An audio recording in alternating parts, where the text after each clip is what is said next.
Yeah, let's go. We're good. All right. What is this?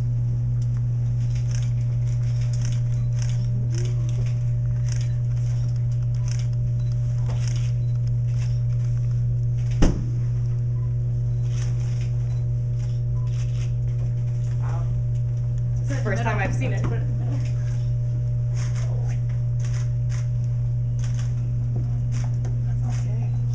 Danny, just point that towards you. Does anyone have any questions for Commissioner Ryland or Erica Lawler? Can you tell us about why you went with this? The name, the Isobel Cup, was named after Lord Stanley, who you guys may be familiar with in the hockey world, the Stanley Cup. This Isobel was his daughter, and the story goes that his inspiration giving the cup to the professional men's league at the time was because of his daughter's love for the game, and she was noted as one of the first women to play the game. So in good fashion, we've come full circle with it, and hockey is one of those great sports where we pride on our tradition. We take pride in our tradition, and so here's the Isobel Cup. So how did you decide on the design? So the design was inspired by the founding 4 teams, which they're all engraved around the edge here, and we worked with the Hockey Hall of Fame in designing it, and yeah, it was kind of just a creative piece. And once you start the creative juices flowing, you end up with something pretty special, and here it is. And the multiple tiers. Multiple tiers. So a lot of this is in the press release as well, just so you guys know. But it's good for 15 years before we have to add on to another ring, and so it's 7 years on the top ring and then 8 on the bottom, and it's 15 pounds. I haven't picked it up yet, so I don't know if I can do a 15-pound cup curl or not. But yeah, so this is it. Is there going to be a tradition associated, like the Stanley Cup, like you can take it home, or you get your day with the cup? Yeah, so it's kind of exciting because we get to decide all of those things now. Like the tradition starts now. We get our history begins again, and when it's not with the NWHL, it will be at the Hockey Hall of Fame. But we do expect it to travel around the summer. Where was it manufactured? In Canada. It was in Indianapolis yesterday. How do you feel right now, seeing as 8 months ago, you didn't even have a league if it was 8 months ago, and now you're looking at your own trophy? How are you feeling? I mean, it's just been such an overwhelming year. So many highs and lows, and to be at this point right now is just absolutely remarkable. I mean, our first press conference, there may have been 3 of you here, and now just to even see everyone here with all the interest that we have, and to have this cup, and to have the talent on the ice that we do, it's really remarkable how far we've come, and really how bright the future looks going ahead. I mean, like you said, this was just an idea a year ago. We hadn't even launched yet, and now almost 12 months later, we're here at the Isobel Cup Finals, and it just, I mean, there aren't enough words to describe how overwhelming these emotions are, and how cool it is to see it all come to reality. Danny probably hasn't even reflected on it. Yeah. She hasn't slept in. Yeah, no, she's the hardest worker I know, and I don't think she has, and she doesn't rest for a moment. So yeah, asking her that probably she hasn't even thought about it, but it's pretty awesome. Yeah. What was the process of naming the Isobel Cup? Was this just, it's going to be Isobel, or how did this come about? Yeah, I actually have Google alerts set for anything women's or girls hockey related, and it was pretty organic. I got an alert and I read the story, and the story mentioned Isobel, and I actually didn't have any idea that Stanley had a daughter. And once I read it, it was kind of a no-brainer. It was like, all right, this is it. There's nothing else that has to be at the Isobel Cup. It was too good. When was that? February before we launched. She was really excited about the Isobel Cup. I remember it. She goes to me, I got the best idea. It's going to be the Isobel Cup. And then she goes into the story, and I was like, she's like, no, that's great. I'm like, the Isobel Cup won. And I'm like, yeah, that's awesome. She's like, come on, give me more here. Be more excited. almost every conversation that I have with Erica starts that way. Dude, I've got the best idea. Yeah, every conversation. So what's this picture that we're seeing here in the front of the cup?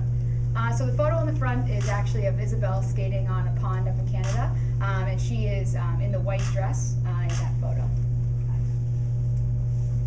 Where's the photo from? I'm not sure who took the photo.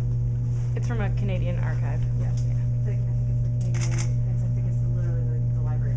Yeah. It's the Vancouver branch, I'm 99% sure. Thank you, Spanner. Besides this moment right now, what's another highlight of the whole year? I mean, it's hard to pick just one. I think one of the best moments throughout the year have come from the relationships that we've built in all of our markets, really. So I have little memories and things that I've taken along the way from all of our markets. You know, in Buffalo, the first game of the regular season, there was a young girl holding up a sign that said 2027 first round draft pick, and that couldn't have been a better way to start off the year, because it really was such an amazing impact that not only we had on the women who are getting paid to play hockey for the first time, but that next generation as well. And you know, in New York, we didn't always have the best team on the ice, but our fan base was just so passionate, and it wasn't just the girls on the ice, it was also the boys in the stands as well. And you know, one of my favorite moments from New York was a young 11, 12-year-old boy running around the stands saying, "Vote for Madison Packer into the All-Star game, vote for Madison Packer." He had no idea who I was, and it was just really neat that his favorite player didn't play for the Rangers, he didn't play for the Islanders, but she played for the New York Rivers. So that was special. And then obviously how the whole hockey community came together for Denna Lang in Boston. I mean, I can't even put into words how amazing that the Bruins, the NHL, and really Boston and the hockey community as a whole have just been so supportive of Denna and her family and the league. And so that was, you know, a nice snapshot. And then in Connecticut, I mean, I don't think there was another group or another team that had so many season tickets sold that it was just every girls team in the state of Connecticut came to every Connecticut Whale game. They'd bang on the glass and they would cheer the whole time. So I mean, I guess there are a lot of special moments, but a lot of it started with the relationships that we developed in all of our markets. What's one lesson you've taken away from this season?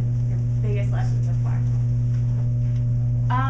I guess the biggest lesson is that we'll never be perfect, and but we always want to be, and we're always striving to be. So this has been a huge learning year. You know, we wanted to survive this year, and so we can improve and be even bigger and better next year, and that's what we've done. I mean, the ever-growing list of things that we're looking to improve and tweak and continue to evolve on. It's pretty special to see where it's going to go. So we'll see you next year. Oh yeah. Is there anything else you can tell us about next year? Any additions? Things are going to change up? Nothing official to announce right now, but we'll most likely be playing a longer season. But outside of that, nothing that we can announce right now. Longer as in number of games, or Yeah. as in time? Both. You excited about the way last night went? All the dramatics in the game, possibly best case scenario for you guys. Oh yeah, I mean we want playoff hockey. That was a playoff hockey game. You know, it was fast, it was physical, there was drama, there was a penalty shot, there was overtime. I mean, you name it, that game delivered. So yeah, it was definitely a fun one, and I'm hoping that the fans that came out to watch it, and the fans who viewed it at home, were pumped about Isobel Cup playoff hockey. Yeah, the fans were great last night. The atmosphere was awesome. As a player, that's exactly what you want. You know, you want your fans to appreciate what you do, and you bring it to the ice every, you know, and you're in the moment. You're playing your heart out, and when you score a goal and people are excited, it brings the game to a whole new level. And I mean, I think the fans have just as big a part and just as big a role in that as the players do. You know, so it's an ideal situation to have all these fans come out and just be so engaged. It's awesome. Erica, from the player point of view, are they happy? Have they, you know, what's been promised to them? Has it been delivered upon? I mean, what's the feel from the Hey, player point of when view? you're a player and you're you know, you're on the now, and that's a great thing. You know, you're finally getting paid to play. And that doesn't happen anywhere else, and that has never happened before until this year. And so they're so grateful for the opportunity, and they believe in this, and they believe in themselves, and they're extremely passionate. And I think when you believe in yourself to the extent that they do, and when you're that passionate about something, and when you wake up every single morning knowing that, you know, I want to be a better hockey player today, and you have a place to do it, and you're getting paid for it because you're a professional, that's exciting. And so, yeah, they're very optimistic about the future, and they're so grateful for the opportunity. Are you hiring a keeper for the cup?